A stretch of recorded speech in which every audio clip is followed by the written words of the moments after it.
Good morning, students. Welcome to Learners Academy. So the next topic in the chapter is axiomatic approach to probability. So finally, after exercise 16.1, 16.2, finally हमारी probability इस exercise से start होगी. मतलब like other classes, class 9 and class 10 में आपने सीखा था probability की एक ही exercise होती थी, तो अभी भी probability की एक ही exercise है. बाकी जो दो exercise है वो probability की थी नहीं. probability निकाली एक बार भी. वो प्रोबेबिलिटी की तैयारी करवा रही थी, कुछ चीजें बता रही थी, यूं को पुराना रिवीजन करवा रही थी. क्या हुआ, हमने सैंपल स्पेस बनाया तो नई बात सीखी क्या, पहले बनाते थे. और हमने ये एक्सरसाइज नंबर 1.4 का रिवीजन किया एक तरीके से, पिछली एक्सरसाइज में तो किया ही किया, चैप्टर 1 का रिवीजन किया, सेट्स को इवेंट्स के फॉर्म में पढ़ा.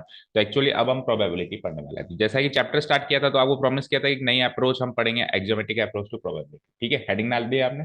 देखो, एक्जियोमेट्रिक अप्रोच का मतलब है something based on axioms. Something based on axioms. अब सर ये एक्सियोम्स क्या नहीं बोला है, बेस्ड ऑन एक्सियोम्स. अब ये एक्सियोम्स क्या नहीं बोला है, तो ये एक्सियोम्स पढ़ने के लिए आपको क्लास 9 चैप्टर नंबर 5 पढ़ना पड़ेगा. ठीक है.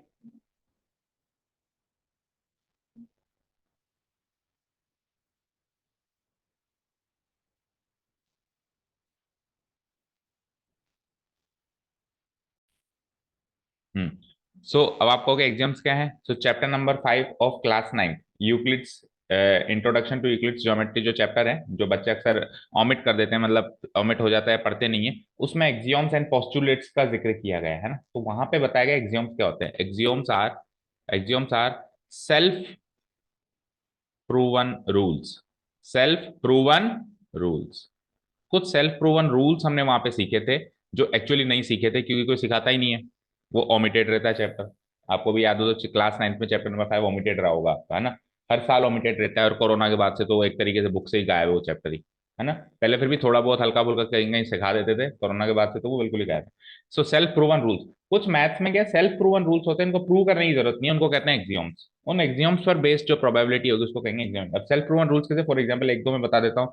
देखो, वो एक रूल था उसमें से कि देखो, जो पार्ट होता है किसी भी चीज का, कुछ कुछ जो टुकड़ा होता है ना, या फिर होल ले लो पहले फिर पार्ट ले लो, जो किसी भी चीज का जो पूरा हिस्सा है, होल हिस्सा है, वो हमेशा उसके अधूरे या पार्शियल हिस्से से बड़ा होगा. जैसे मान लो मेरे पास ये पेन है, अब मैंने इसका ये तोड़ दिया थोड़ा सा पेन, तो जो पूरा हिस्सा था वो अधूरे से बड़ा ही होगा ना. इसको प्रूव करने की जरूरत क्या है, तो ये एक एक्सियोम बन गया मैथ्स में. ठीक है. दूसरा, मान लो कि कोई बराबर की क्वांटिटीज हैं, लेट से एक्स इक्वल टू एक्स, कोई बराबर की क्वांटिटीज हैं, तो अगर मैं बराबर की क्वांटिटीज में कुछ इक्वल क्वांटिटीज ऐड करूं तो इक्वल क्वांटिटीज ऐड होने के बाद भी वो बराबर ही रहेंगी. फॉर एग्जाम्पल मैंने वाई वाई दोनों जगह ऐड कर दिया, तो ये क्या बन जाएगा, वाई प्लस एक्स. ये क्या बन जाएगा, वाई प्लस एक्स. तो बराबर ऐड करेंगे तो अभी भी ये बराबर ही रहेंगे अगर वो पहले बराबर थे. अगर वो पहले बराबर थे, so equals are added to equals will make them again equal, है ना. या फिर equals are subtracted, addition subtraction एक ही बात होता है. तो ये कुछ ऐसे एक्सियम्स. अब इसको प्रूव क्या करना, भाई पहले ही बराबर थे और उसमें हमने बराबर क्वांटिटीज ऐड करी हैं तो बाद में बराबर होंगे, so it can not again be prove, है ना. तो इनको कहते हैं एक्सियम्स. और भी थे, है ना. तो इनको कहते हैं एक्सियम्स, और उस एक्सियम्स से बेस्ड जो प्रोबेबिलिटी होती है वो होती है एक्सियोमेट्रिक अप्रोच टू प्रोबेबिलिटी. ठीक है. अच्छा जी, तो वो एक्सियम्स कौन कौन से हैं, वो एक्सियम्स तीन चीजें लिखेंगे हम यहाँ पे. तो एक बार थोड़ा सा इंट्रोडक्शन करते हैं, थोड़ा सा लिखते हैं, लिखना स्टार्ट करो. In this in this section,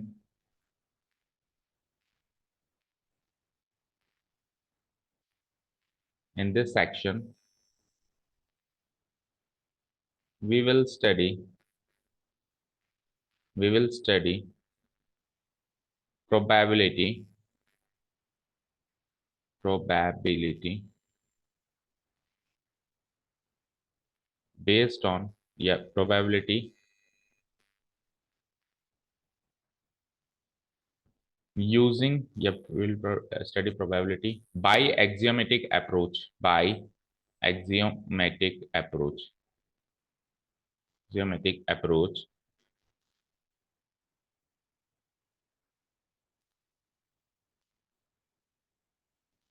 ठीक है ना. That is that is based on axioms. That is based on axioms.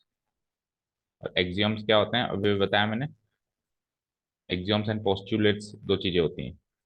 Postulates भी ऐसे ही होते हैं, बस पोस्टुलेट्स का डिफरेंस ये है कि पोस्टुलेट ज्योमेट्री में ज्यादा काम होता है, और एक्सियोम्स एज ए जनरल मैथमेटिक्स का कोई भी सेल्फ प्रूवन रूल हो सकता है, चाहे वो ज्योमेट्री का भी हो सकता है, और पोस्टुलेट पर्टिकुलरली ज्योमेट्री से ज्यादा रिलेट करते हैं। Based on post based on axioms, bracket में लिख दो, एक्सियोम्स का मतलब क्या होता है, सेल्फ प्रूवन रूल्स। जैसे अपन ने इंग्लिश में बोलते हैं यूनिवर्सल ट्रूथ बोलते हैं, तो वो मैथ्स के अंदर जो यूनिवर्सल ट्रूथ है वो एक्सियोम्स है। ठीक है ना, मैथ्स के अंदर जो जैसे मैंने कहा the sun rises in the east, prove करो उसको। अब प्रूव कैसे करेंगे, ये तो सेल्फ प्रूवन है। तो जो यूनिवर्सल ट्रूथ है वो मैथ्स के अंदर उसका जो नाम रख दिया गया है वो क्या रख दिया गया, एक्सियोम्स। क्लियर है। तो we will study probability by axiomatic operators that is based on axioms. ठीक है ना, एक्सियोम्स का मतलब लिख दिया अपन ने सेल्फ प्रूवन रूल्स। अब डेफिनेशन क्या है देखो सिंपल सी बात समझें, अगर अब तक अपन प्रोबेबिलिटी की डेफिनेशन ये समझ रहे थे क्या, number of favourable outcomes divided by number of possible out total number of possible outcomes, यही पढ़ रहे थे, बोलो, ये पढ़ रहे थे। लेकिन इस सेक्शन में मतलब इस साल हमने इवेंट को एज ए सबसेट इंट्रोड्यूस कर दिया। कोई भी इवेंट है E1 E2 E3, मान लो E1 कोई इवेंट है, उसको हमने सबसेट की तरह इंट्रोड्यूस कर दिया। तो सबसेट की तरह इंट्रोड्यूस कर दिया तो उसके अंदर कुछ आउटकम्स होंगे जिसको अपन सैंपल पॉइंट्स भी बोलते हैं, है ना। और उन आउटकम्स को अपन ने कैसे इंट्रोड्यूस करवाया, ओमेगा 1 ओमेगा 2 ओमेगा 3, ऐसे करते करते कुछ आउटकम्स हो सकते हैं उसमें ओमेगा n तक हो सकते हैं। तो ये कहता है कि आप favourable outcomes divide by possible number of outcomes कर रहे थे ना, ये ना करके आप आपको जो भी इवेंट की आपको प्रोबेबिलिटी चाहिए, उस इवेंट के अंदर जितने भी आउटकम्स हैं सबकी सबकी अलग अलग प्रोबेबिलिटीज का सम करो। यानी कि अगर आपको प्रोबेबिलिटी ऑफ E1 चाहिए ना, तो आप करो probability of omega 1 plus probability of omega 2 plus probability of omega 3, ऐसे करते करते जितने भी उसके अंदर एलिमेंट्स हैं या जिसको अपन कहते हैं आउटकम्स हैं, उन सबका क्या कर दो, सम कर दो। इस तरीके से आप प्रोबेबिलिटी निकालो, ना कि number of favourable outcomes total number of outcomes. किसने कहा ऐसा क्यों, किसी ने कहा ऐसा क्यों, ऐसा इसलिए बेटा कि ये जो अंदर के जो आउटकम्स है ना, ये जब तक इक्वली लाइकली होंगे, इक्वली लाइकली मतलब सबके फेयर चांसेस है आने के, सबके बराबर चांसेस है आने के, तब तक तो वो फॉर्मूला काम करेगा जो अपन ने 10th 9th में सीखा था। बट एक बार अगर ये अनइक्वली लाइकली हो गए, तब ये फॉर्मूला फेल हो जाएगा, तब ये फॉर्मूला फेल हो जाएगा। फॉर एग्जाम्पल मैंने कहा कि एक डाइस या एक कॉइन को टॉस करते हैं, या चलो ठीक है कॉइन को टॉस करते हैं, तो दो आउटकम्स होते हैं, हेड या टेल। ठीक है, या फिर ऐसे कह लो कि एक डाइस को रोल करते हैं तो सैंपल स्पेस क्या बनता है, 1 2 3, पहले अभी सिंपली बात को डिस्कस कर रहे हैं, 1 2 3 4 5 6 होते हैं। तो किसी ने कहा कि इसमें से 3 आने की प्रोबेबिलिटी बताओ, प्रोबेबिलिटी ऑफ आउटकम 3, तो आप कह दोगे एक पॉसिबल आउटकम है, ठीक है, सो 1/6, ये तो आपने वाला फॉर्मूला यूज किया। लेकिन कहीं से आपको ये इन्फॉर्मेशन, अब ये आपने 1/6 पता है कब किया, क्योंकि आपको पता है कि सबके बराबर चांसेस आने के, इसलिए आपने ये फॉर्मूला यूज किया। तो कहने का मतलब है अगर इक्वली लाइकली आउटकम से तब ये फॉर्मूला यूज कर लो आप, कोई प्रॉब्लम नहीं है, यही फॉर्मूला होता है अगर इक्वली लाइकली आउटकम्स है। लेकिन अगर इक्वली लाइकली आउटकम्स नहीं है, किस कहीं से मुझे इन्फॉर्मेशन लगी कि यार है ना इस डाइस में से तो है ना 50% टाइम जो है 3 ही आता है, और बाकी के 50% टाइम बाकी के सारे एलिमेंट्स कवर है, कहीं से इन्फॉर्मेशन लगी, बायस्ड है, डाया क्या है, बायस्ड है। तो अब आप 1/6 सही निकाल रहे हो क्या, नहीं, अब तो पर्टिकुलरली 3 की प्रोबेबिलिटी चाहिए आपको, तो 3 की प्रोबेबिलिटी क्या हो जाएगी यहाँ पे, 50% का मतलब हो गया 1/2, तो चेंज हो गई ना। तो पर्टिकुलरली इस एलिमेंट की प्रोबेबिलिटी निकाली, ना कि वो किया फेवरेबल बाई टोटल, पर्टिकुलरली इस एलिमेंट की प्रोबेबिलिटी निकाली जो की थी 50%। समझ में आई बात। तो अब अगर फिर से घूम फिर के बात वहां अगर इक्वली लाइकली आउटकम्स है तब तो ये फॉर्मूला है, अनइक्वली लाइकली आउटकम्स हैं तब ये फॉर्मूला है, तब ये फॉर्मूला है। अब सुनना ध्यान से, अगर आउटकम्स इक्वली लाइकली हैं तो भी ये फॉर्मूला तो चल सकता है, मतलब ये फॉर्मूला तो हर जगह चल सकता है, लेकिन वो फॉर्मूला उधर फेल हो जाता है। एक्चुअली इस फॉर्मूले से ही ये फॉर्मूला बना है, फॉर्मूला तो यही था कि सबकी अलग अलग प्रोबेबिलिटीज को जोड़ो, लेकिन जैसे ही इक्वली लाइकली हो गए, जैसे ही इक्वली लाइकली हो गए, जैसे मान लो सपोज करो, चलो एक एग्जांपल और लेते हैं, लेट से कि मैंने यहाँ पे इवेंट माना, ये रोलिंग एंड डाई का फॉर्मूला लेते हैं, ठीक है। मैंने यहाँ पे इवेंट माना प्रोबेबिलिटी ऑफ ई, और ई मतलब इवन नंबर, ई मतलब इवन नंबर। ठीक है, इवन नंबर कितने हैं? आपने इस फॉर्मूले से निकाला 2 4 6 3 है, सो 3/6 ऐसे निकालते थे अपन क्लास 10। ठीक है, अब मैंने क्या कहा कि नहीं नहीं ऐसे निकालो, ऐसे ऐसे निकालो। तो ऐसे निकालोगे तो आप प्रोबेबिलिटी ऑफ ई पता है कैसे निकालोगे? प्रोबेबिलिटी ऑफ 2 को जोड़ोगे, देन प्रोबेबिलिटी ऑफ बोलो 4 को जोड़ोगे, देन प्रोबेबिलिटी ऑफ 6 को जोड़ोगे। अब 2 कितनी बार आ रहा है? एक बार, टोटल 6 बार तो 1/6। 4 कितनी बार आ रहा है? एक बार आउट ऑफ 6 तो 1/6। 6 कितनी बार आ रहा है? एक बार आउट ऑफ 1/6 तो 1/6 1/6 1/6 आप जोड़ोगे तो भी तो 3/6 यानी कि 1/2 बनेगा। बोलो नहीं बनेगा क्या? बनेगा। तो ये इक्वली लाइकली आउटकम्स थे, तो भी ये अलग अलग जोड़ने वाला फॉर्मूला काम करा। और मान लो ऐसा होता, खुदा ना खास्ता ऐसा होता कि 4 की आने की प्रोबेबिलिटी तो सर ज्यादा है, बायस्ड है कॉइन, 6 की प्रोबेबिलिटी ज्यादा है, तो फिर तो भी ये फॉर्मूला काम करता, आपने अलग अलग ही जोड़ दिया सबको। और अभी इक्वली लाइकली है तो भी कर रहा है। तो एक्चुअली अब यहां से प्रोबेबिलिटी ऑफ 2 4 6, क्योंकि मुझे पता है, क्योंकि मुझे पता है कि तीनों की प्रोबेबिलिटी इक्वली लाइकली है, तो मैं यहां से 3/6 लिख सकता हूं। मतलब 1/6 एक जने की है, 1/6 किसकी है? एक जने की है, और 3 लोग हैं तो इंटू 3 यानी कि 3/6। तो बताओ इस फॉर्मूले से फॉर्मूला बना नहीं बना? मतलब फॉर्मूला तो ये है। अब अगर इक्वली लाइकली आउटकम्स हैं तो उन सबको जोड़ूंगा तो उतनी बार ही जोड़ूंगा, जैसे 3 है तो 3 बार जोड़ूंगा, 4 है तो 4 बार जोड़ूंगा। तो 4 इंटू दिस, 5 इंटू दिस, तो उसी से तो ये फॉर्मूला बन गया। डन, समझ में आ गई बात? तो सबसे मेन बात यहाँ पे एक्सियोमेट्रिक अप्रोच और क्लास 11 की प्रोबेबिलिटी की खास बात यह है कि आप ये फॉर्मूला केवल और केवल इक्वली लाइकली आउटकम्स के लिए लगा दें, उसके लिए आपको मना नहीं करेंगे। अदरवाइज आप ये फॉर्मूला लगाएं कि आप सबकी प्रोबेबिलिटीज को अलग अलग जोड़ें। ठीक है, समझ में आया? ठीक है, तो लिखिए द मेन, ऐसे लिखिए earlier, earlier in the previous classes earlier we studied the formula to find the probability. We studied the formula to find the probability, and the probability of an event as, of an event E as, कैसे सीखा था अपन ने? probability of E equal to number of outcomes, outcomes favorable, favorable to E, number of outcomes favorable to E divided by total number of, ऐसे सीखा था अपन ने earlier classes में probability of formula.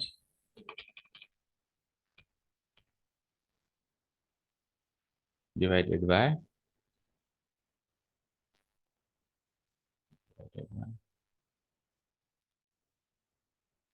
ठीक है, divided by total number of possible outcomes, total number of possible outcomes.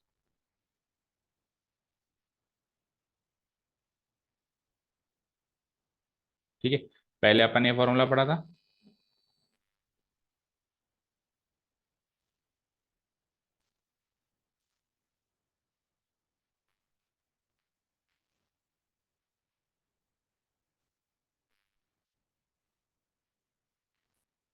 ठीक है, but अब इस फॉर्मूले की सबसे बड़ी कमी है कि अनइक्वली लाइकली आउटकम से फेल हो जाता है ना।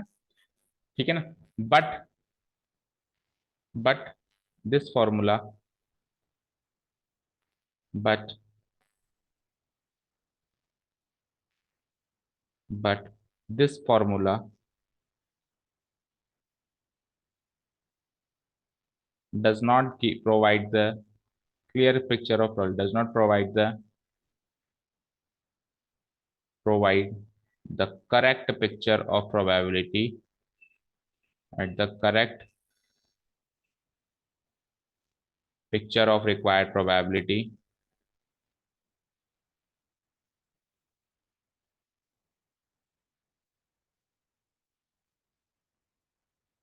when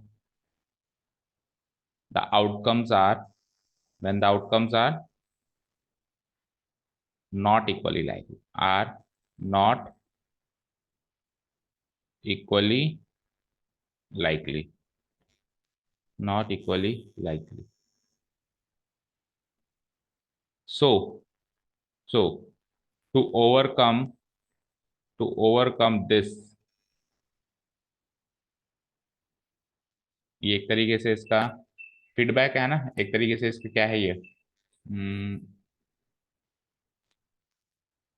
to overcome this we study we study the formula to find the probability. We study the axiomatic approach. We study the axiomatic approach approach to find probability,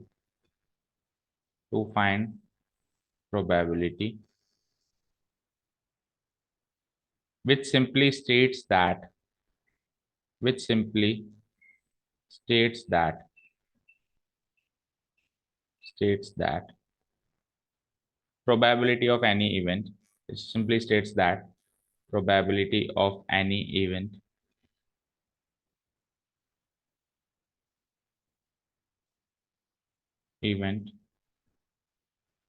is the sum of the probabilities of its individual outcomes. It's the sum of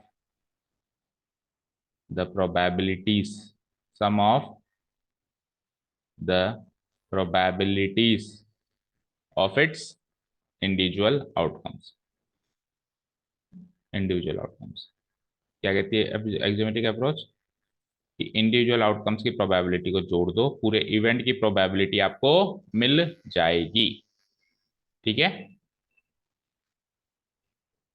outcomes based on some rules, लेकिन ये भी कुछ rules पे based है, based on some rules stated below, stated below, नीचे दिए हुए कुछ रूल्स पे भी बेस्ड है, रूल्स स्टेटेड बिलो। क्या रूल्स पढ़ेंगे हम, देखो, तो हेडिंग डाल दो, it follows based on some rules that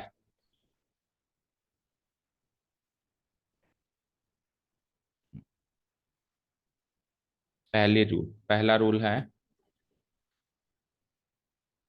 देखो पहला रूल क्या है कि किसी भी एक आउटकम की प्रोबेबिलिटी जो है, किसी भी, उसके अंदर बहुत सारे आउटकम्स हैं, तो हर एक की प्रोबेबिलिटी 0 और 1 के बीच में लाया करनी चाहिए, 0 से छोटी नहीं। जैसे पूरे इवेंट के, पहले तो अपन पूरे इवेंट की प्रोबेबिलिटी की बात करते थे, लेकिन अब अपन इंडिविजुअल आउटकम की प्रोबेबिलिटी की बात कर रहे हैं। तो इंडिविजुअल आउटकम भी कोई उठा लिया ना मैंने, ये उठा लिया, ये उठा लिया, ये उठा लिया, तो किसी भी एक इंडिविजुअल आउटकम ओमेगा आई की प्रोबेबिलिटी 0 या 0 से छोटी नहीं होनी चाहिए और 1 या 1 से बड़ी नहीं होनी चाहिए। तो पहला रूल यही है, देखो, 0 less than equal to probability of omega i less than equal to 1। ठीक है ना। अच्छा, आई क्यों लगाया सर, देखो बहुत सारे आउटकम्स है ना उसमें, जैसे ओमेगा 1, ओमेगा 2, ओमेगा 3, तो अपन ने स्टेटिस्टिक्स पढ़ के आए ना ताजा ताजा। तो क्या करते हैं, जैसे बहुत सारे होते हैं, तो अपन 1 2 3 जो चीज बदल रही है उसको आई से डिनोट करा देते हैं, where i varies from 1 to n। ठीक है ना, तो इसलिए इसको आई लिख दिया अपन ने। ठीक है, फॉर ईच डब्ल्यू i belongs to, for any omega i which belongs to sample space. ठीक है, कोई भी डब्ल्यू आई जो आपने सैंपल स्पेस से लिया, कोई भी एनी, तो हर एक की प्रोबेबिलिटी 0 और 1 के बीच में लाया होनी चाहिए। दूसरी चीज दूसरी चीज ये है कि इन सबकी प्रोबेबिलिटी का सम 1 होना चाहिए, क्योंकि सारे के सारे उठा लिया आपने, सारे के सारे उठा लिए, तो इनका सम क्या होना चाहिए, 1 होना चाहिए। ठीक है। अच्छा एक मिनट रुको, ये वाली जो पॉइंट है, हम्म,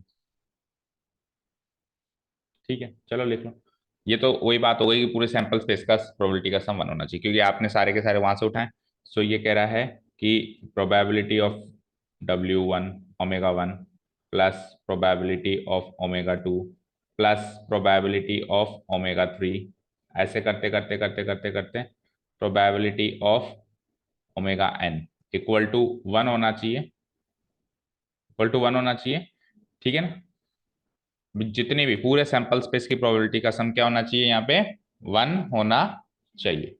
ठीक है, इस बात को आप ऐसे भी लिख सकते हो, दैट इज, इस बात को आप कैसे लिख सकते हो, summation W I, summation probability of W I where i varies from 1 to 1। Short form ऐसे भी लिख सकते हो ना, अपन स्टेटिस्टिक्स पढ़ के आए तो अपने को समेशन नोटेशन भी यूज करना आता है।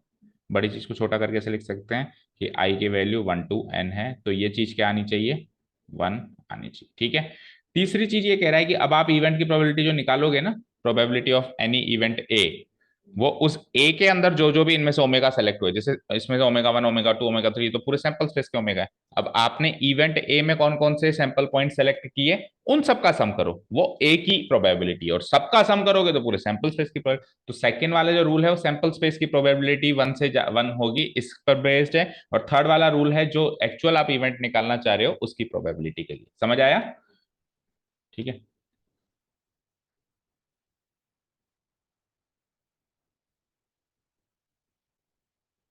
सो थर्ड पॉइंट हो जाएगा probability of any event A, या ई लिख दो, अपन ने ऊपर ई लिखा है देखो, अपन ने प्रोबेबिलिटी इवेंट ई लिखा है ना यहाँ पे देखो ई, तो फिर अपन ई लिखते हैं ताकि कंफ्यूजन ना हो। Probability of any event E equal to क्या हो जाएगा, समेशन ऑफ, जैसे सेम टू सेम लगाना है आपको, प्रोबेबिलिटी ऑफ डब्ल्यू आई जो ऊपर लगा रखा है आपने, वो का वही लगाना है। बस फर्क इतना है कि इसमें ये आई जो है ये ए ई इवेंट का रहेगा, और उसमें आई जो है पूरे सैंपल स्पेस का रहेगा, है ना। फॉर आई वेरीज फ्रॉम वही 1 to n इक्वल, नहीं ये मतलब इसका आंसर है, ये फॉर्मूला है। ई इवेंट की प्रोबेबिलिटी कैसे निकालूंगा, ऐसे निकालूंगा, इसका फॉर्मूला बनिए, समझ गए?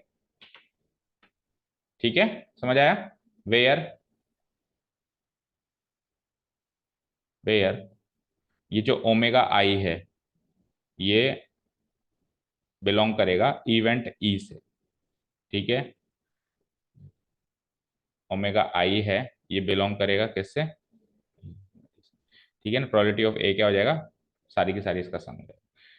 तो बहुत आसान से छोटे मोटे रूल्स हैं, कोई इसमें डाउट मेरे हिसाब से आपको होगी नहीं। ठीक है, फॉर ऑल लगा दो यहाँ पे, फॉर ऑल, फॉर ऑल डब्ल्यू आई बिलोंग्स टू इवेंट है, सारे के सारे डब्ल्यू आई जो हैं बिलोंग्स टू इवेंट है, आपको उसमें जोड़ना है। ठीक है, बताओ कोई डाउट यहाँ तक? सो दैट्स इट, यही एक्सियोमेटिक अप्रोच अभी तक जो अपन ने सीखा है, डेफ अपन ने एग्जांपल्स भी ले लिए उसके। ठीक है ना। अच्छा, एक और चीज है कि अब अपन है ना प्रोबेबिलिटी को थोड़ी स्टाइल से निकालना शुरू करेंगे, तो पुराने जो फॉर्मूलाज हैं उस पर ना बेस करके थोड़ी सी स्टाइलिंग करेंगे। कैसे, एक एग्जांपल लेते हैं उसके लिए, एक एग्जांपल लेते हैं, देखना, समझने की कोशिश करना कि क्या चेंजेस कर रहे हैं अपन इस साल प्रोबेबिलिटी को पढ़ने में। मैंने एक कॉइन को 3 बार ही थ्रो किया, तो what is the sample space बनाया हुआ है आपने बताओ, एच एच एच,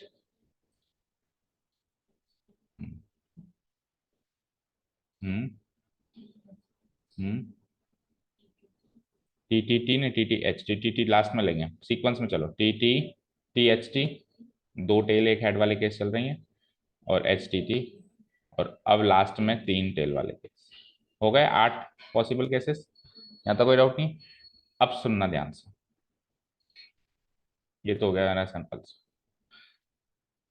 अब सपोज करो मुझे इसमें से किसी इवेंट की प्रोबेबिलिटी चाहिए, लेट से मुझे चाहिए प्रोबेबिलिटी ऑफ 2 हेड्स की, मुझे प्रोबेबिलिटी चाहिए, क्या चाहिए, 2 हेड्स।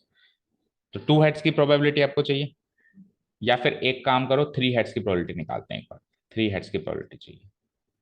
तो पहले तो आप कैसे निकालते थे पता है, कि 3 हेड्स के कितने केसेस हैं, एक divided by total number of cases 8। पहले तो आप ऐसे निकालते थे, फेवरेबल डिवाइडेड बाय टोटल। अब अपन ऐसे कैसे निकालेंगे, देखो 3 हेड्स है ना, कल को 30 होते तो क्या करते, कल को 50 होते तो क्या करते, तो सैंपल स्पेस ही नहीं बनता, सैंपल स्पेस ही नहीं बनता तो आउटकम्स ही आप नहीं सोच पाते, नहीं सोच पाते ना।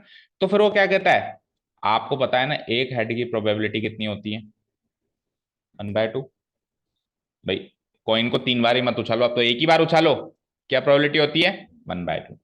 अब आप 3 बार उछाल रहे हो, तो आपको पहले में भी हेड चाहिए, दूसरे में भी हेड चाहिए, तीसरे में भी हेड चाहिए। तो मैं इसको अपने मन में एक बार डिकोड करता हूं, तो मुझे हेड भी चाहिए, पहले में भी हेड चाहिए, एंड फिर मुझे दूसरे में भी हेड चाहिए, एंड फिर मुझे तीसरे में भी हेड चाहिए, तीनों में मुझे हेड चाहिए। तो हेड हेड हेड, एंड का मतलब क्या होता है, इनटू इनटू इनटू, एंड का मतलब इनटू, और का मतलब प्लस, सिखाया है। सो 1/2 इंटू 1/2 इंटू 1/2, चेक करो अभी भी वही है 1/8। तो इसको कहते हैं प्रोबेबिलिटी को स्टाइल से निकालना, पुराने जो घिसे पिटे तरीके उससे ना निकालना। अब सपोज करो आपको प्रोबेबिलिटी ऑफ टू हेड्स चाहिए, क्या चाहिए, टू हेड्स। तो एक्जियोमेट्रिक अप्रोच क्या कहती है, टू हेड्स वाले केसेस की प्रोबेबिलिटी को अलग अलग जोड़ो। टू हेड्स वाले केसेस कौन से हैं बताओ, उसमें से एक, दो, तीन। सो इसकी प्रोबेबिलिटी, एच एच टी की प्रोबेबिलिटी जोड़ो, प्लस एच टी एच की प्रोबेबिलिटी जोड़ो, plus probability of T H H की जोड़ो, टी एच एच की जोड़ो, ऐसे ही। अब इनकी प्रोबेबिलिटी कैसे निकालूं, वही स्टाइल से, वही स्टाइल से। पहली बारी हेड चाहिए, क्या प्रोबेबिलिटी है 1/2। दूसरी बारी ये चाहिए एंड ये भी चाहिए, एंड का मतलब मल्टीप्लाई, हेड की आने की प्रोबेबिलिटी क्या है 1/2, एंड उसके बाद टेल भी चाहिए तीसरे में, टेल की आने की प्रोबेबिलिटी क्या है वो भी 1/2। तो 1/2 इंटू 1/2 इंटू 1/2। सिमिलरली इधर भी वही, क्योंकि यहाँ तो कॉइन को टॉस कर रहे हैं तो हेड और टेल 1/2 ही होगा, लेकिन लेट से डाइस होता तो फिर ये चेंज हो जाता थोड़ा सा ना। तो सेम टू सेम वो भी 1/2 इंटू 1/2 इंटू 1/2, ठीक है। सेम केस ये भी 1/2 इंटू 1/2 इंटू 1/2, डन। सो 1/8 प्लस 1/8 प्लस 1/8 यानी कि 3/8। और जो क्लासिकल अप्रोच से निकालोगे, तीन केसेस हैं आउट ऑफ टोटल केसेस हैं तो भी 3/8। लेकिन ये क्लासिकल अप्रोच तब फेल हो जाती है ना, मान लो ये कॉइन अनबाइज्ड होता, मान लो हेड आने के चांसेस ज्यादा होते या कम होते, तो उस केस में अपन क्या करते हैं, यहाँ पे जैसे जैसे चांसेस ज्यादा कम होते इधर चेंजेस कर लेते ना, तो करेक्ट प्रोबेबिलिटी आ जाती। समझ गए। इस तरीके से प्रोबेबिलिटीज निकालना शुरू करेंगे। हालांकि इस चीज को क्या कहते हैं, जो अपन ने अभी इंटू इंटू इंटू किया ना, इस चीज को कहते हैं मल्टीप्लीकेशन रूल ऑफ प्रोबेबिलिटी, जो डिटेल में क्लास 12th में आएगा, चैप्टर नंबर 13 का एक्सरसाइज नंबर 2 में। ठीक है, डिटेल में वहां आएगा, है ना। अभी केवल हल्की सी झलक दिखाई है, तो आप हालांकि चीज आती है तो आप यूज तो कर ही सकते हो। तो इस तरीके से अपन प्रोबेबिलिटीज निकालना शुरू करेंगे। वन मोर थिंग, देखो मैंने यहाँ पे कहा probability of H H T, क्या कहा मैंने, probability of H H T, यही कहा ना मैंने। एच एच टी क्या चीज है बताओ मुझे, एच एच टी क्या चीज है, एक आउटकम है, एक आउटकम है। तो ये जो आउटकम है, अपन प्रोबेबिलिटी किसकी निकालते हैं, अपन प्रोबेबिलिटी एक इवेंट की निकालते हैं, किसकी निकालते हैं, इवेंट की निकालते हैं, है ना। तो मैंने इवेंट क्या है, इवेंट तो ये है ना, जैसे टू हेड्स ये इवेंट है, थ्री हेड्स ये इवेंट है। अपन प्रोबेबिलिटी आउटकम की कैसे निकालते हैं, आउटकम की तो निकालते ही नहीं अपन, है ना, प्रोबेबिलिटी हो तो अपन इवेंट की निकालते हैं।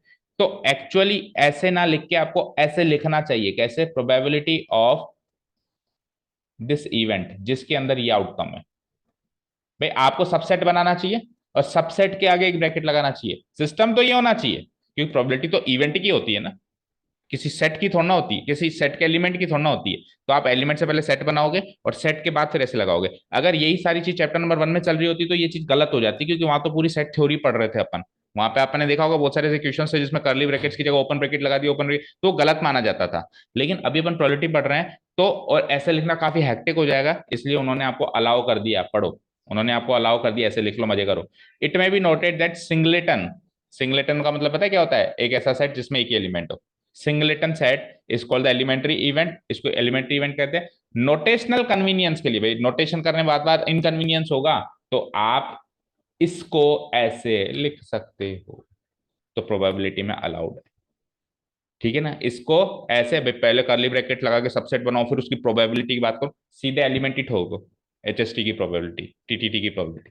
समझ गए, क्लियर है, ऐसे आप लिख सकते हो, ये कन्वीनियंस उन्होंने दे दी।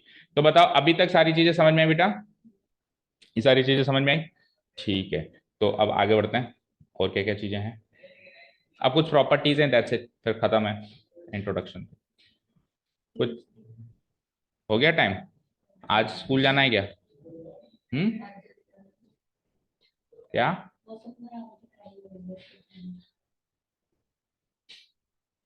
ओके, वीडियो से देखोगे, देखो पहले, आगे देखो बच्चों। अब जो नेक्स्ट टॉपिक है उससे पहले एक छोटा सा एग्जाम्पल है, उस एग्जाम्पल को यूं ही देख लो। देखो क्या कहता है कि एक सैंपल स्पेस है एस, जिसके अंदर कुछ नंबर ऑफ आउटकम्स हैं, W1 टू W6, सॉरी मतलब ओमेगा 1 तो this is not W, it is omega. ठीक है, तो आपको बताना है कि कौन सा असाइनमेंट करेक्ट है, मतलब कौन सी ऐसा ऑप्शन है ABCDE F में से, जिसमें ABCDE में से जिसमें ये प्रोबेबिलिटी डिस्ट्रीब्यूशन करेक्ट हो सकता है। तो आप देखो पहला वाला बिल्कुल करेक्ट होगा, रफली देख लो, क्योंकि सबकी प्रोबेबिलिटी जो है वो 0 और 1 के बीच में है, पहली चीज। दूसरी चीज, सबकी प्रोबेबिलिटी का सम 1 है। ठीक है ना, दो चीजें सीखी थी अपन ने। इधर आओ, सबकी प्रोबेबिलिटी 0 और 1 के बीच में है, और सबकी प्रोबेबिलिटी का सम 1 है, ये भी करेक्ट है। यहाँ पे आप देखो, ये नेगेटिव प्रोबेबिलिटी, जीरो से पीछे हो गई प्रोबेबिलिटी, मतलब जीरो से छोटी हो गई, तो ये रॉन्ग हो जाएगा असाइनमेंट। यहाँ पे आप इसको जोड़ो देखें, तो ये हो जाएगा 2/12, ये हो जाएगा 2/12, ये हो जाएगा 2/12, और ये हो जाएगा 6 से मल्टीप्लाई करूंगा तो 3/2। तो वैसे ही देखते ही गलत थी, सब कुछ करने की जरूरत नहीं। 3/2 वैसे ही मोर देन 1 है, तो अब और कुछ जोड़ोगे तो वैसे ही मोर देन 1 होगी, हटाओ। इसको जोड़ो, 2 और 1 3, और 3 6 और 4 10 15 6 21, 2.1 हो गया इसकी प्रोबेबिलिटी का सम। ठीक है ना, तो ये भी होगा। तो पहला दूसरा असाइनमेंट हो सकता है, तो तीसरा इनवैलिड। तो आपको कुल मिला के दो चीजें चेक करनी है कि असाइनमेंट सही है कि नहीं है। एक तो नेगेटिव प्रोबेबिलिटी, मतलब 0 से छोटी या 1 से बड़ी प्रोबेबिलिटी नहीं होनी चाहिए किसी भी पर्टिकुलर एक आउटकम की, और सारी आउटकम्स की प्रोबेबिलिटी का सम क्या होना चाहिए, 1 होना चाहिए। अब the next topic is probability of equally likely outcomes, है ना। प्रोबेबिलिटी ऑफ एन इवेंट हमने पढ़ लिया, ये जो तीसरा पॉइंट था ये यही था कि किसी भी इवेंट की प्रोबेबिलिटी करनी है तो आप पर्टिकुलर एक उसके जितने भी आउटकम्स हैं उनकी प्रोबेबिलिटी को जोड़ दो ना, उसी को फिर एग्जांपल के रूप में उसने बताया, वो अपन एग्जांपल सेपरेट ले लेंगे, है ना। तो probability of equally likely outcomes is the next topic. Probability of equally likely outcomes, so इसको नोट डाउन कर लो। Next topic is probability of equally likely outcomes.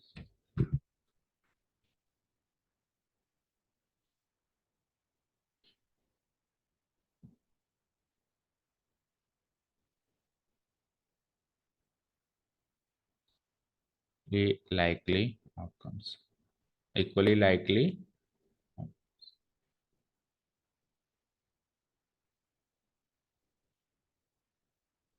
जो अभी अपन ने प्रोबेबिलिटी सीखी वो तो जनरल फॉर्मूला है किसी भी टाइप के आउटकम्स के लिए प्रोबेबिलिटी निकालने की, चाहे वो इक्वली लाइकली हो, चाहे वो इक्वली लाइकली ना हो।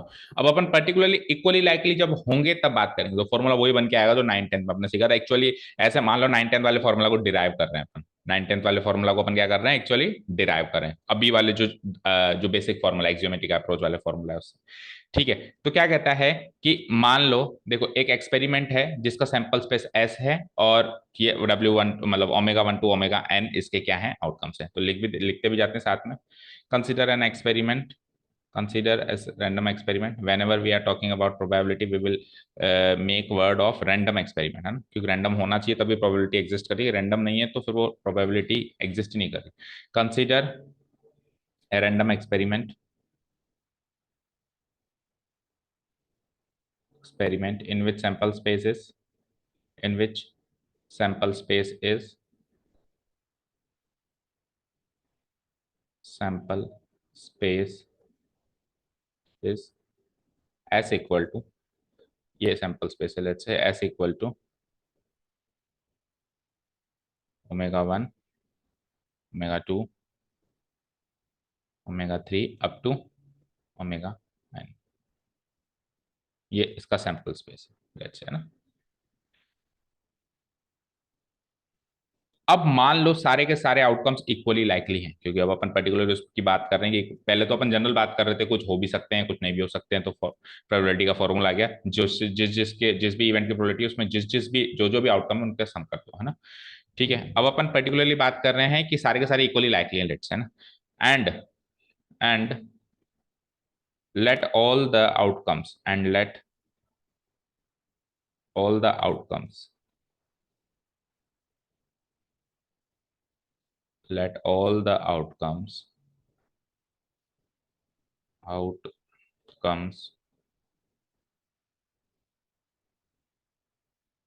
w1 sorry omega 1 omega 2 omega 3 up to omega n be equally likely।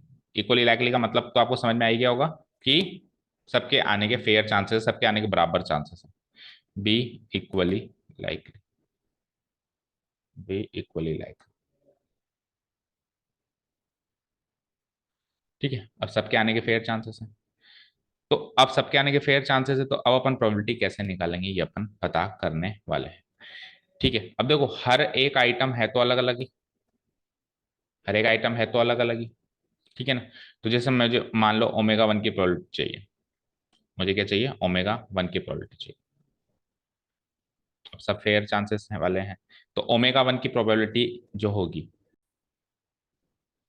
वो ओमेगा 2 की प्रोबेबिलिटी से मैच करेगी, वो ओमेगा 3 की प्रोबेबिलिटी से मैच करेगी, अप टू ओमेगा n, क्योंकि सारे के सारे इक्वली लाइकली हैं, सारे के सारे इक्वली लाइकली हैं, तो हर एक सिंपल इवेंट, सिंपल इवेंट्स मतलब जिसमें एक एक आउटकम हो, हर एक सिंपल इवेंट की प्रोबेबिलिटी बराबर होगी नहीं होगी, हर एक सिंपल इवेंट की प्रोबेबिलिटी बराबर। तो पहली बात अपन यही लिखते हैं, then probability of each simple event, then probability of each simple event,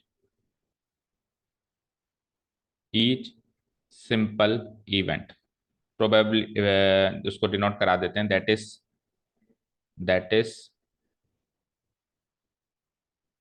probability of each simple event, उसको अपन डिनोट करा देते हैं, that is probability of omega आई।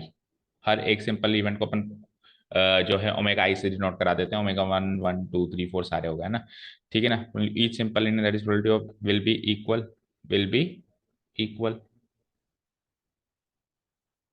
यहाँ तो कोई डाउट नहीं है, ठीक है ना। और मान लो वो कि इक्वल जो प्रोबेबिलिटी है ना उसको स्मॉल पी मान लेते हैं ना, let it be let it be equal to small, let it be equal to small, that is कि इसका मतलब है कि हमने ये मान लिया कि probability of any outcome omega i equal to p मान लिया, ठीक है।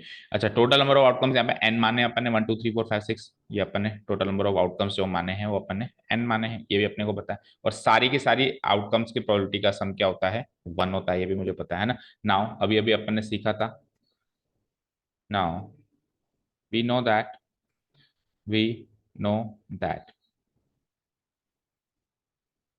अभी अभी अपन ने सीखा था, क्या सीखा था sir, summation summation of probability of omega where i ranges from 1 to n, ये 1 होता है, ये भी अभी अपन ने सीखा था पीछे प्रॉपर्टीज में, मतलब जो डेफिनेशन थी उसकी एग्जामेटिक अप्रोच की। तो यानी कि जितने भी प्रोबेबिलिटीज उनका सम क्या हो जाएगा, 1 हो जाएगा, यानी ओमेगा 1 की प्रोबेबिलिटी, ओमेगा 2, इनका सम करते करते करते करते करते करते क्या हो जाएगा, 1 हो जाएगा। और सबकी प्रोबेबिलिटी पी है तो P plus p plus p plus p plus ऐसे करते करते 1 हो जाएगा ना। इसको थोड़ा सा और एलेबोरेट करते हैं, which implies that probability of omega 1 plus probability of omega 2 plus probability of omega 3, ऐसे करते करते करते करते plus probability of omega n equal to 1, probability of omega n equal to क्या हो जाएगा, 1 हो जाएगा। और इन सब की प्रोबेबिलिटी तो पी है, क्योंकि सारे के सारे इक्वली लाइकली है, तो ये भी small P plus small P plus small P, ऐसे करते करते करते ऐसे करते करते करते करते कहाँ तक जाएगा बताओ, एन टाइम्स तक जाएगा, नहीं जाएगा, एन टाइम्स, क्योंकि एन नंबर ऑफ आउटकम्स है, एन टाइम्स, ये क्या हो जाएगा, 1 हो जाएगा। तो p plus p plus p plus n times अगर मैं ऐड करूं तो n into p equal to 1 हो जाएगा। तो यहां से हर एक सिंपल इवेंट की प्रोबेबिलिटी क्या आ गई, 1/n, 1/n। ठीक है, तो एक फॉर्मूला तो ये रेडी हो गया हमारा, है ना, एक फॉर्मूला तो हमारा ये रेडी हो गया, एक तरीके से आप इसको फॉर्मूला मान सकते हो।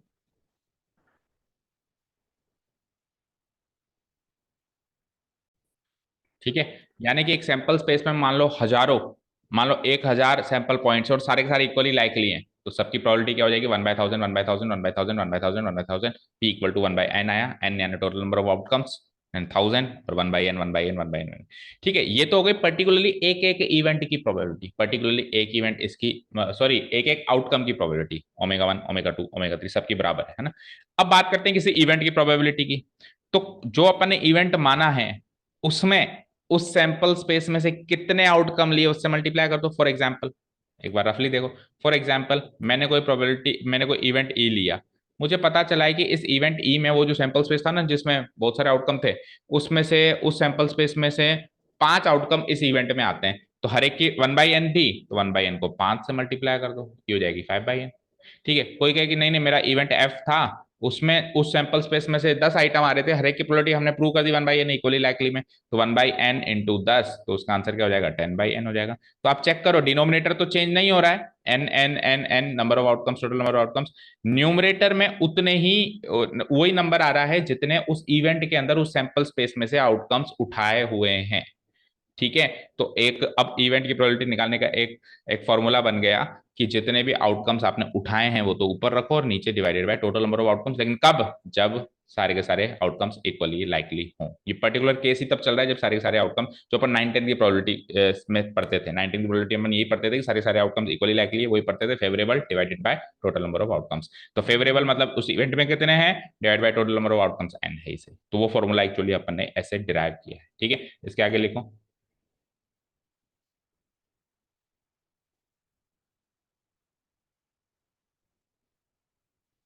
एक्चुअली प्रोबेबिलिटी की जो थ्योरेटिकल पार्ट है ना वो बेटा थोड़ा सा क्या है, मैं कह सकता हूं कि बोरिंग है ना। क्वेश्चंस करने में फिर भी थोड़ा सा इंटरेस्ट आएगा। ये सारी चीजें आपको लगेगी, सारी चीजें हम जानते हैं, ऑब्वियसली जानते हैं कि देखो कोई ऐसी चीज है ही नहीं बड़ी से, कोई फॉर्मूला है ही नहीं, कोई एक्सपेरिमेंट है ही नहीं कि जिसमें आपको डिटेल में समझाऊंगा ना। बस क्या है, फिर क्या है, एक्चुअली बस इतनी सी बात है कि लॉजिक्स है। तो चैप्टर ही लॉजिक बेस्ड है, तो लॉजिक बेस्ड चैप्टर में ये प्रॉब्लम तो आती है कि थोड़ी सी बोर्डम तो फील होती है ना। बट मैं कोशिश कर रहा हूँ कि बोर्डम फील ना हो थोड़ा। ठीक है, कोशिश कर रहा हूँ, बाकी अब समझ में आता है तो अच्छी बात है, देखते हैं। ठीक है, चलो ये हो गया हमारा। अब बात करते हैं नाउ। नाउ अब एक इवेंट की प्रोबेबिलिटी बात करते हैं now. Probability of an event, नीचे हेडिंग डाल देता हूँ, probability of N event E, probability of N event E, event E है ना, वो कैसे निकालूंगा मैं, एक minute. Now probability of N event ई कैसे निकालूंगा, अभी जो निकाला वन बाय एन क्या था, हर एक आउटकम की प्रोबेबिलिटी थी, सैंपल स्पेस के हर एक आउटकम की प्रोबेबिलिटी। अब कोई इवेंट ले लिया, जैसे मान लो कॉइन का उछालना या डाइस का उछालना, तो 1 2 3 4 5 6, तो वन की प्रोबेबिलिटी 1/6, 1/6, 1/6, 1/6, 1/6, 1/n, 1/n, 1/। अब उसमें से एक इवेंट बना दिया जैसे इवन नंबर आना, तो उस इवेंट के अंदर उस छह में से कौन से कितने कितने काउंट हुए, इस 1/n को उतने नंबर से मल्टीप्लाई करा दो, जैसे 3 काउंट हुए इवन नंबर में तो 1/6 को 3 से मल्टीप्लाई करा दो, उसकी बात करेंगे ना। प्रोबेबिलिटी ऑफ एन इवेंट ई क्या हो जाएगा, एम बाय एन हो जाएगा, 1/n की जगह क्या हो जाएगा, एम। अच्छा ये इस चीज का जिक्र करें, एक मिनट रुको। नाउ प्रोबेबिलिटी की बात बात नहीं करो, पहले इवेंट ई में एम आउटकम से बोली कौन। Now let an event e be, let an event e be such that it contains the m number of items, m number of outcomes, it contains the m number of outcomes, m number of outcomes from the sample space, n number of outcomes, m number of outcomes from the sample spaces, from the sample space s। ठीक है, sample space S. So so M number of outcomes है, so probability of event E अब निकालते हैं अपन। So probability of event ई,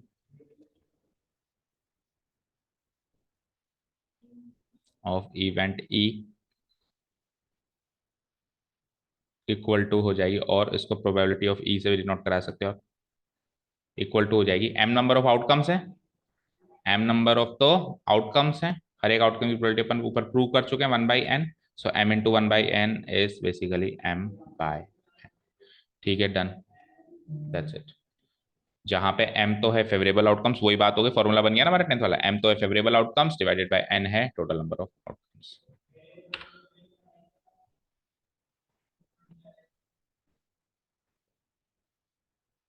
ठीक है, चाहो तो लिख भी लो, where where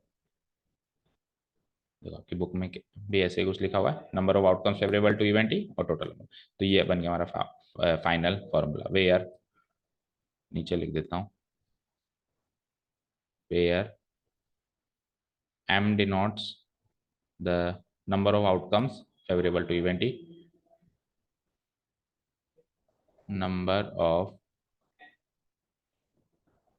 outcomes favorable to event,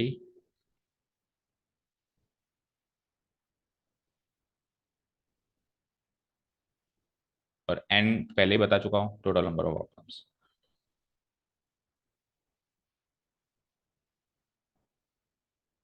total number of possible outcomes.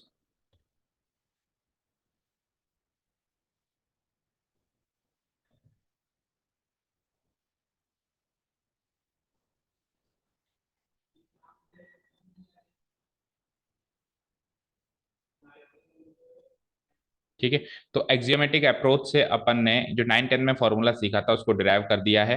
9-10 में अपन ने यही फॉर्मूला सीखा था, याद करो। अभी अपन उसको शॉर्ट में एम बाई एन कह रहे हैं, एक्चुअली फॉर्मूला यही तो था। ध्यान से याद करो। Number of outcomes, number of outcomes favourable to event e divided by total number of outcome. This was the formula. अभी अपन उसको सिंपली शॉर्ट फॉर्म में एम बाई एन कह रहे हैं। ये कब है, फिर से कह रहा हूं, ये तब है when the outcomes are equally likely and if the outcomes are not equally likely तो फिर एक्जियोमेट्रिक अप्रोच का ओरिजिनल फॉर्मूला ही काम करेगा। ठीक है, और हर एक आउटकम की प्रोबेबिलिटी कोई पूछे तो 1/n बताएंगे, और इवेंट की प्रोबेबिलिटी पूछे तो इवेंट में कितने आउटकम्स अगर m है तो m/n बताएंगे। ठीक है, तो होपफुली आपको समझ में आ गया होगा। फिर भी अगर कोई डाउट हो तो you can comment on the comment section, और you can contact personally also. ठीक है, अब एक टॉपिक और बचता है यहाँ पे, एक्सरसाइज नंबर 16.3 से पहले। जो अपन अभी अपन एक्सरसाइज 16.2 में भी करके आए हैं, और अपन जो पहले चैप्टर नंबर 1 में भी करके आए हैं, ए यूनियन बी जो सेट बनाते हैं अपन, जिसको अभी अपन इवेंट बोल रहे हैं, इवेंट ए यूनियन बी, उन उसकी प्रॉपर्टी, उसकी प्रोबेबिलिटी कैसे निकालते हैं। तो ये सर अभी अभी बताई तो थी आपने, तो एक्सरसाइज 16.2 में उसमें तो केवल और केवल अपन ने इवेंट बनाया था, उसकी प्रोबेबिलिटी नहीं निकाली थी। अब उसकी प्रोबेबिलिटी की बात करेंगे। So the next topic in the series is, next topic in the series is probability of the event A और B, and this is the last topic. इससे इर्द गिर्द की बातें इधर ही कर लेंगे अपन, और उसके बाद फिर एक्सरसाइज की तरफ प्रोसीड करेंगे। So the next topic in the series is probability of event A और बी।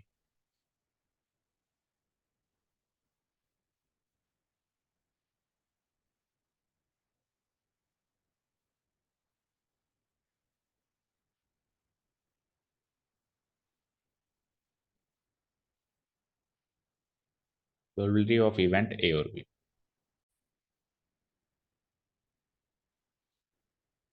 तो इस वाले टॉपिक में let's start by assuming that A and B are some events and S is the sample space. Let A and B are two events associated to a sample space. Let A and B are two events associated to a sample space S. Associated to a sample space S. Sample space S. ठीक है, so let me start by drawing A Venn diagram. ठीक है, Venn diagram से समझते हैं इसको। ये जो चीज आपने लिखी,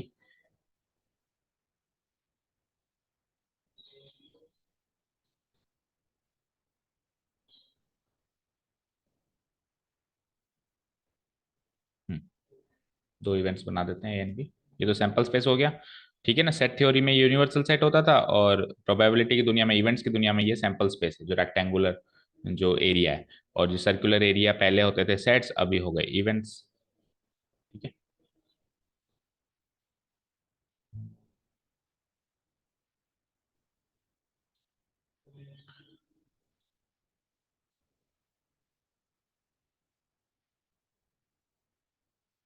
अच्छे से नहीं बना थोड़ा सा।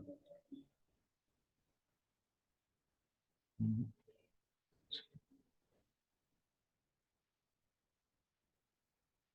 ठीक है, थोड़ा बहुत एडजस्ट कर लेना ना, थोड़ी मेरी ड्राइंग वीक है।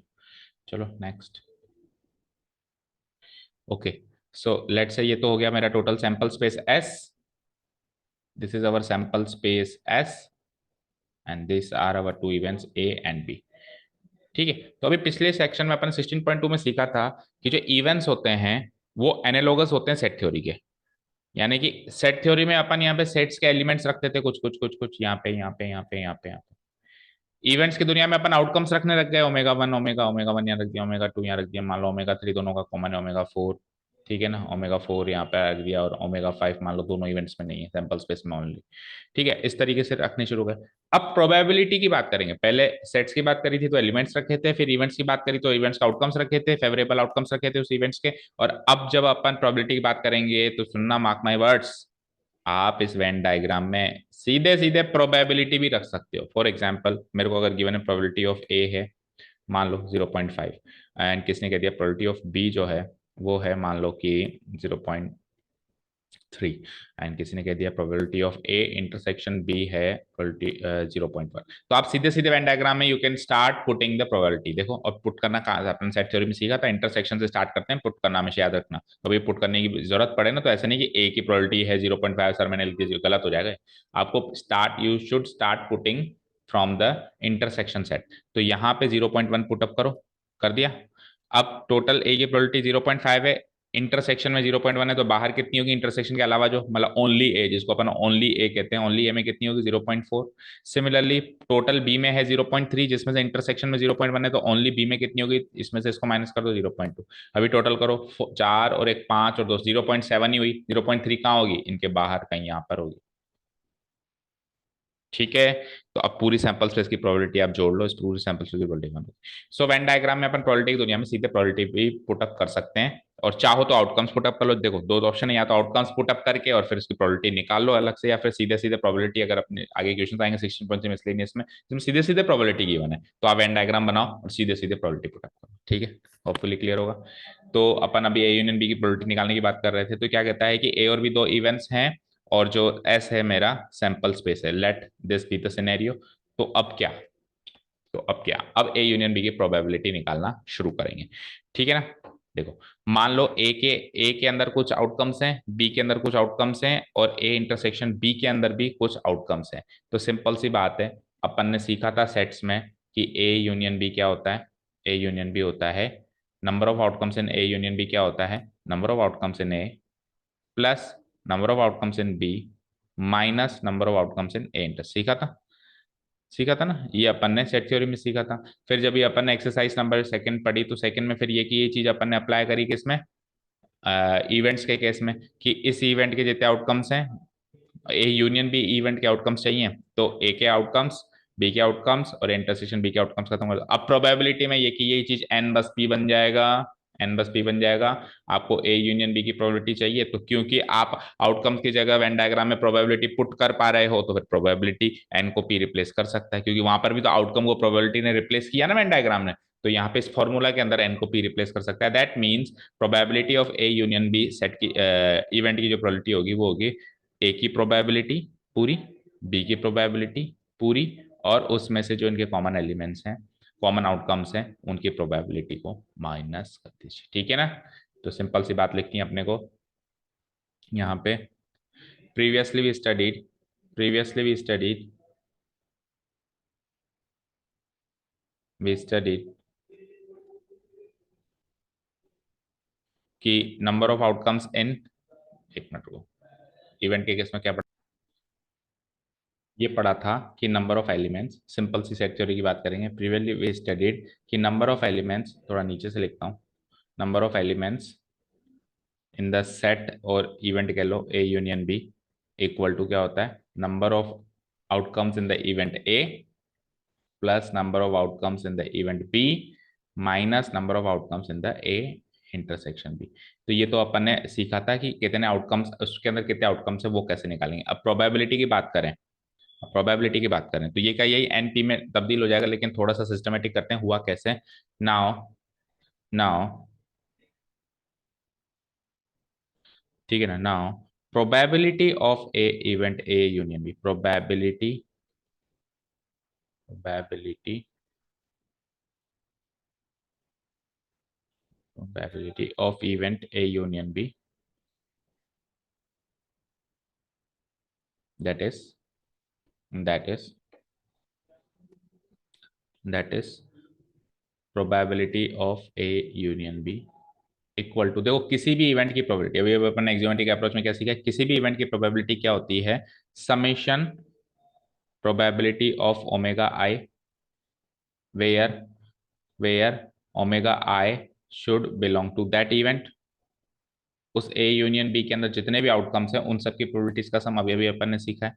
अब इस ए यूनियन बी के अंदर आउटकम्स ही ये हैं भाई, ए के, बी के और ए माइनस बी के, ए इंटरसेक्शन बी के घटाने पड़ेंगे, तब पता चलेगा आउटकम्स कितने आएंगे।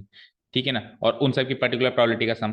तो ए की प्रोबेबिलिटी, जो जिसमें ए के आउटकम्स होंगे उसकी प्रोबेबिलिटी भी प्रोबेबिलिटी ऑफ ए से डिनोट होगी। जिसमें सपोज करो बी कोई इवेंट है, उसमें नंबर ऑफ एलिमेंट्स अगर हमको पता है तो उसकी प्रोबेबिलिटी अपन ऐसे निकालेंगे, इसकी प्रोबेबिलिटी अपन ऐसे निकालेंगे। तो सिमिलरली आप इस फॉर्मूला से देखो, बुक में अगर आप जाओगे तो थोड़ा डिटेल्ड एनालिसिस दिया हुआ है, इसको आप पढ़ लेना, अगर कोई चीज समझ में नहीं आई तो पूछ लेना, but that is not very significant as far as our board exams are concern.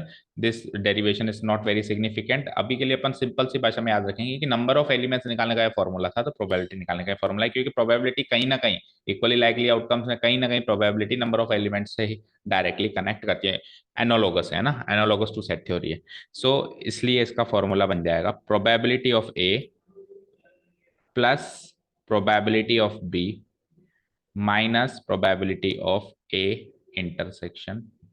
That's it. Probability of A plus probability of B minus probability of and, ये डायरेक्ट फॉर्मूला हो चुका है। ठीक है ना, यहाँ पे लिख देता हूं मैं, और probability of A union B का ये डायरेक्ट फॉर्मूला हो चुका है। ठीक है, इसको ब्रैकेट में पैक कर देते हैं।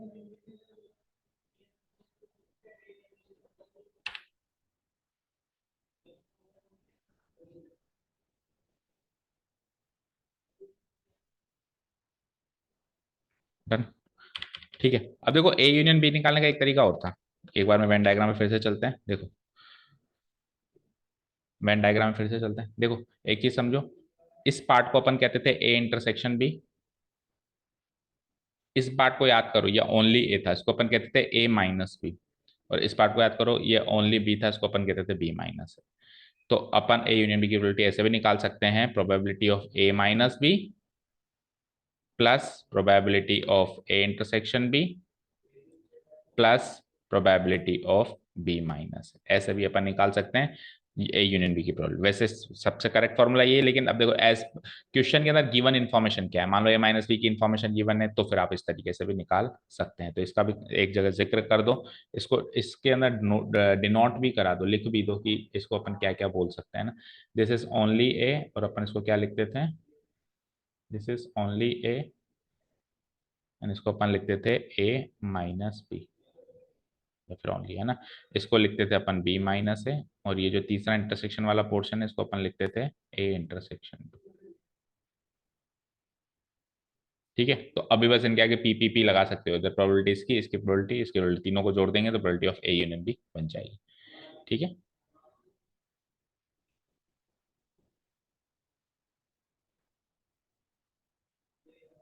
ठीक है, तो इसका भी जिक्र कर देते हैं कि इस तरीके से भी अपन ए यूनियन बी की प्रोबेबिलिटी निकाल सकते हैं। Also also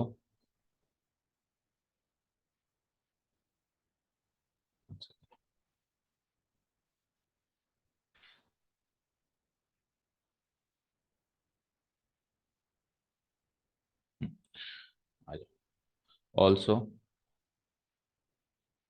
number of elements in A union B को हम ऐसे भी निकालते थे as per the set theory, ऐसे भी तो निकालते थे। Number of elements in A minus B plus number of elements in A intersection B, या बी माइनस ए ले लो पहले, देन प्लस, या फिर सीक्वेंस में ही लो ए इंटरसेक्शन बी बीच वाला, एंड देन लास्ट में इधर बगल वाला ओनली बी। ऐसे भी निकालते थे, तो अब इनकी प्रोबेबिलिटी भी ऐसे भी निकाल सकती है। सो एनालॉगस सही से हम बात कर ही रहे हैं। So probability of A union B ऐसे भी निकाली जा सकती है।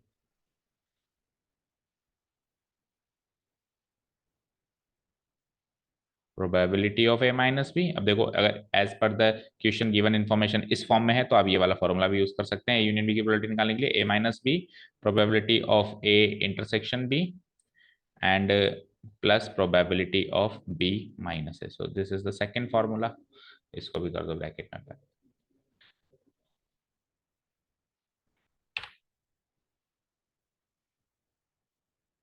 ठीक है, ये सेकेंड फॉर्मूला। अब अगर मान लो ए और बी म्यूचुअली एक्सक्लूसिव इवेंट्स हैं, तो फिर ए यूनियन बी की प्रोबेबिलिटी क्या होगी? सिंपल सी बात है, अगर A and B are mutually exclusive events तो इंटरसेक्शन कुछ भी नहीं होगा।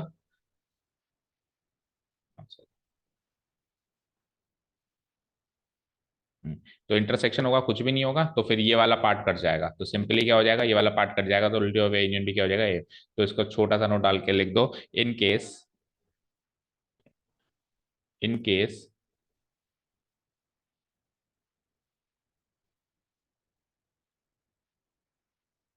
In case events A and B are mutually exclusive. Events A and B are mutually exclusive events. Are mutually exclusive events. Mutually exclusive events. Events. ठीक है ना? Then क्या क्या चीजें होंगी? देखो, देन ये चीजें होंगी। सबसे पहले तो ए इंटरसेक्शन बी जो होगा वो फाई होगा, ठीक है ना? Which implies that A intersection B अगर फाई है, तो which implies that number of elements या नंबर ऑफ आउटकम्स की बात करूं in the event A intersection B, वो जीरो हो जाएगा, वो जीरो हो जाएगा। So in that case probability of A union B निकाल रहे हैं। So probability of A union B जो होगा, देखो कल तक जो था वही लिख रहा हूं एक बार में, probability of A plus probability of B minus probability of A intersection B. अच्छा, इससे ये भी इंप्लाई हो जाएगा कि जब आउटकम्स ही नहीं है, जब आउटकम्स ही नहीं है तो प्रोबेबिलिटी भी जीरो हो जाएगी, probability of A intersection B भी जीरो हो जाएगी। तो ए इंटरसेक्शन बी की जगह जीरो पुटअप कर दो, तो simply you will get what, यहाँ पे जीरो पुटअप कर दो, probability of A plus probability of B minus zero. तो ये इंटरसेक्शन बी वाला पार्ट हट जाएगा कुल मिला के, and answer will be probability of A plus probability of B, probability of A plus probability of, done. ये आंसर हो जाएगा अगर म्यूचुअली एक्सक्लूसिव इवेंट्स हैं तो, अदरवाइज जो पहले फॉर्मूला था वही। ठीक है, done. So that's it. A union B में अपने को इतना ही सीखना है। बेसिकली अपने को सिंपल सी बात ये याद रखनी है कि ए यूनियन बी की प्रोबेबिलिटी जो होती है probability of A plus probability of B minus probability of A intersection B होती है। सबसे बेसिक चीज तो यही है। और उसमें फिर अलग अलग, जैसे मान लो म्यूचुअल एक्सक्लूसिव हो जाए तो उसको जीरो कर देना, इस पार्ट को, फिर इस पार्ट को जीरो कर देना, इस पार्ट को जीरो कर देना, तो यही आंसर रह जाएगा आपका। एंड एक दूसरा फॉर्मूला भी हमने रेडी किया है। ए यूनियन बी बनाने का दूसरा तरीका ये था कि A minus B, A B minus A और ए इंटरसेक्शन बी को जोड़ दो, तो फिर उसकी प्रोबेबिलिटी निकालने का तरीका हो गया कि probability of A minus B plus probability of A intersection B. एक चीज याद रखना, अगर आप यहाँ पे एन एन एन नहीं लगाते हो ना, एन एन एन, तो फिर इसका मतलब आप नंबर ऑफ एलिमेंट्स की बात नहीं कर रहे हो, नंबर ऑफ आउटकम्स, फिर आप सेट्स की बात कर रहे हो। तो फिर सेट्स लगाओगे तो फिर प्लस मत लगाना, फिर आप यूनियन लगा तो सकते हो, ये चीज ऐसे कैसे नोटेशन में यूज तो कर सकते हो, लेकिन आप फिर आप यूनियन लगाओगे यहाँ पे, यूनियन ए माइनस बी का यूनियन, ए इंटरसेक्शन बी का यूनियन बी। लेकिन अगर नंबर लगा दोगे तो फिर ये नंबर है, नंबर का यूनियन नहीं होता, नंबर का एडिशन होता है। अलजेब्रा सीखो, सेट्स का यूनियन इंटरसेक्शन अलजेब्रा है, और कोई नंबर है रियल नंबर, उनका प्लस माइनस गुणा, बाकी ये इनका अलजेब्रा है। ठीक है, चलिए। तो एक ये तो हो गया। अब इसी से probability of event A not define, इसी फॉर्मूले से, वो कैसे? हेडिंग मार्क करो फटाफट से, probability of event A not इसी फॉर्मूला से डिराइव है। देखो कैसे, छोटा सा टॉपिक है, probability of event A not, A not, इसको अपन ए डैश भी कहते हैं। लेट्स सी कैसे डिफाइन है probability of event A not.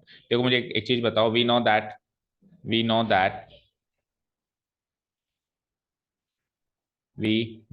That कि ए और ए डैश जो होते हैं वो म्यूचुअली एक्सक्लूसिव होते हैं, हम सब जानते हैं। ए और ए डैश के होते हैं, म्यूचुअली एक्सक्लूसिव होते हैं। अगर ए लोगे तो ए डैश हट जाएगा, और ए डैश लोगे तो ए हट जाएगा। So these two events are always mutually exclusive, we know that events A and a dash are mutually exclusive events.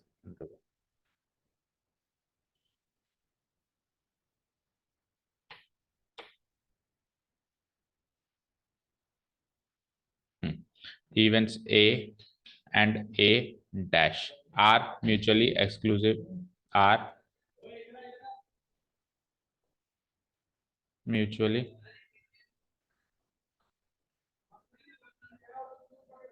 Are mutually exclusive. ठीक है, ये हमको पता है।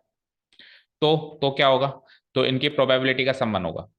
तो सबसे पहली चीज, इनकी प्रोबेबिलिटी का सम क्या होगा, प्रोबेबिलिटी ऑफ ए, क्योंकि ए और ए डैश मिलके सैंपल स्पेस कवर करते हैं, ए और ए डैश मिलके सैंपल स्पेस कवर करते हैं, और सैंपल स्पेस की प्रोबेबिलिटी हमेशा वन होती है ना।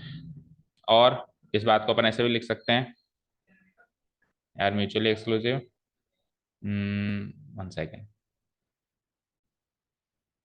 सो सो A intersection A dash five होगा, क्योंकि ए और ए डैश म्यूचुअली एक्सक्लूसिव होते हैं हम पता है, तो उनका इंटरसेक्शन फाइव होगा।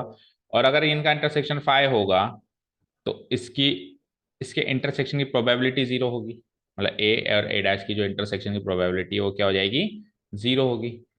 implies that implies that probability of a intersection a dash क्या हो जाएगी, जीरो हो जाएगी। एक चीज ये, ऑल्सो अब दूसरी चीज सुनो, ए और ए डैश को हम जोड़ दें तो ये भी हम जानते हैं, अगल अनदर अजम्पशन, अनदर एक तरीके से एक्सियोम है कि अगर अपन ए को ए डैश से यूनियन करा दें तो क्या बनता है, ए यूनियन ए डैश करा दे तो टोटल सैंपल स्पेस बन जाता है।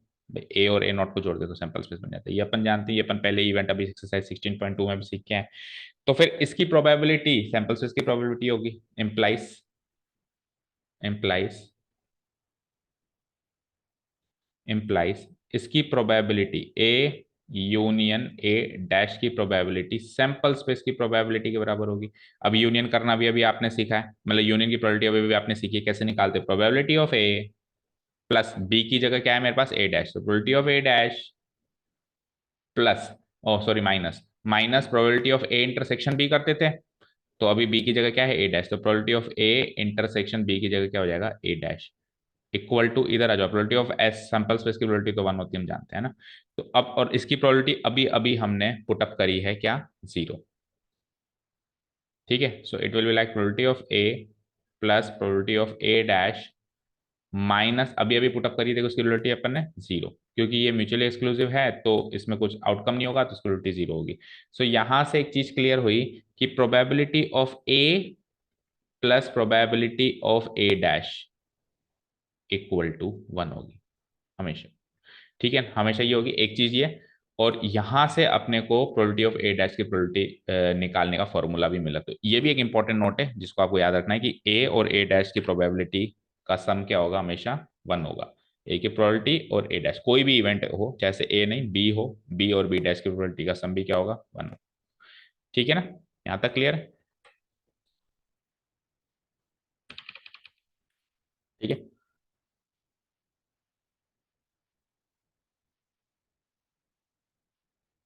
ठीक है। और इस बात से अपन प्रोबेबिलिटी ऑफ ए नॉट निकाल पाएंगे कैसे, ऐसे, और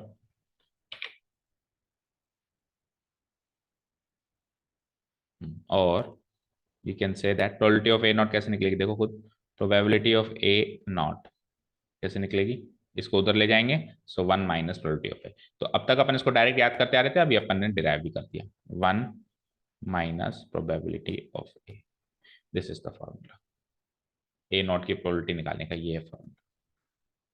अभी मैं डायरेक्ट बता देता तो भी कोई बड़ी बात नहीं थी, बट डिराइव कराया तो हमेशा के लिए याद रहेगा। और दूसरी चीज, अभी अपन ने जो चीजें सीखी हैं उसी का इस्तेमाल करके उसको डिराइव करवाया है। ठीक है, और वैसे अपन ये चीज तो काफी पहले से जानते भी थे कि ए नॉट की प्रोबेबिलिटी क्या हो जाएगी, वन में से इसको माइनस, नाइन टेंथ में भी इनफैक्ट इसके क्वेश्चन आ जाते हैं, उस टाइम तो रफली यूं ही समझाते हैं कि बेटा ऐसे याद रख लो, ऐसा होता है। पर अभी थोड़ा सा 11th क्लास में इन चीजों को सिस्टमेटिक पढ़ रहे हैं हम लोग। One minus probability of A, done, that's it. ठीक है, दैट्स इट बेटा, दैट्स इट। सो ये हमारा पूरा एक्सरसाइज 16.3 का इंट्रोडक्शन खत्म होता है। इसके अलावा कोई चीज देख लेता हूँ अगर मैं, कुछ बची हो तो। देखो ये सब हमने सीखा अभी अभी, इवेंट ए नॉट हमने सीख लिया। देखो यहाँ पे वही है कि in case they are disjoint या म्यूचुअली एक्सक्लूसिव इवेंट्स, सेट्स कहेंगे तो डिसजॉइंट कहेंगे, इवेंट्स कहेंगे तो म्यूचुअली एक्सक्लूसिव कहेंगे, तो फाइव हो जाएगा। ए इंटरसेक्शन बी जीरो हो जाएगा उसकी प्रोबेबिलिटी, तो फिर ए यूनियन की प्रोबेबिलिटी ए प्लस बी रह जाएगी। इंटरसेक्शन वाली बात हट गई, ये बात हमने वहां लिखी है। नॉट ए की प्रोबेबिलिटी कैसे निकालेंगे, probability of not a not या नॉट ए। अच्छा, नॉट ए से डिनोट कराया इसने ना, अपन ए नॉट लिखते हैं, वैसे कोई खास फर्क नहीं पड़ता। आप कई कई जगह मैंने देखा है ए नॉट भी लिखा रहता है, नॉट ए लिख देना, कोई फर्क नहीं पड़ेगा ना। ठीक है, सो वो कैसे होगा, वही ए यूनियन ए डैश की प्रोबेबिलिटी, इसकी प्रोबेबिलिटी दिस हो जाएगी, वन हो जाएगी, तो ए नॉट की probability one minus, that's it. इसके बाद फिर हमारे एग्जाम्पल शुरू हैं, तो वो एग्जाम्पल्स आपको अपने आप करने हैं, और in the tomorrow session we will proceed towards the next exercise, exercise number 16.3। ठीक है ना। अभी आज जो भी सीखा अपन ने, एक्सियोमेट्रिक अप्रोच ऑफ प्रोबेबिलिटी सीखी, प्रोबेबिलिटी ऑफ, बेसिकली तीन चीजें सीखी, एक्सियोमेट्रिक अप्रोच ऑफ प्रोबेबिलिटी सीखी, सेकंड चीज probability of A union B सीखी, और तीसरी चीज प्रोबेबिलिटी ऑफ ए नॉट सीखी। ये तीनों बातें छोटी छोटी सी बातें जो अपन कल की क्लास में अप्लाई करेंगे while solving exercise 16.3. Thank you so much for listening to us. Have a nice day. Keep learning.